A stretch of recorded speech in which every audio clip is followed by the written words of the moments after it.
Ah, the Commodore 64, or the C64 as some call it. One of the games I always loved to play on it as a kid was a neat little game called Jumpman, a simple game that has a whole lot of charm. In this episode of Retro Reviews, we're going to talk about Jumpman.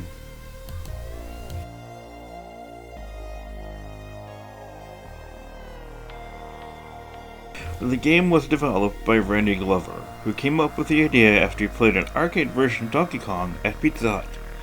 He wondered if he could try to make a home port of the game. Randy had originally designed the game on an Apple II computer and then moving it on to the Atari, and then creating the prototype with 13 levels in 4 months, to which he then looked on the back of a computer magazine to find someone to publish it. But he had one stipulation, and that was he wanted to be the one to finish the game, and he found one that would let him do it. It was epic. After seeing the amount of fans of the game, Randy was inspired to start work on a sequel in 1989, keeping a development journal on the project at Jumpman2.com. Now defunct, and any attempts to find it on the Wayback Machine had come up empty-handed, but the last entry recorded was in 2001.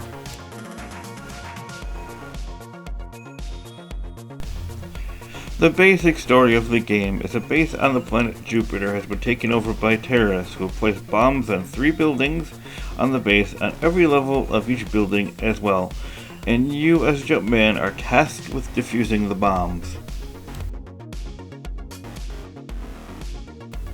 Once the game is booted up, you first get a difficulty selection screen where you have 5 difficulty levels to choose from, ranging from easy to random.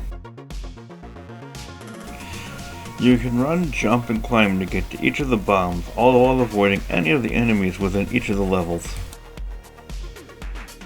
The first hazard you have to avoid is a smart dart, a dart that floats around until it gets perfectly lined up with you and then fires straight at you.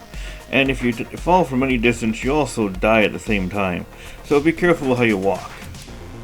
Jumpman was a massive hit back then, and over the years it has still been a fan favorite, so much so that there have been some fan-made games. In 1991, Apogee made one called Jumpman Lives, and in 1994, a fan made an unofficial DOS port of the game. In 2003, the Jumpman project was created, which was an MS-DOS version that was run under Windows, and finally in 2005, Rapisoft released Haphazard, a tribute to Jumpman. Playing this game again on an emulator brings me back to the days where I would sit at the desk as a kid, load the game up, and try to beat the game.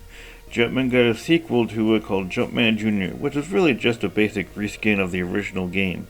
Did you play this game back in the day? If so, let me know in the comments down below. I'm Paul, saying peace out and stay frosty.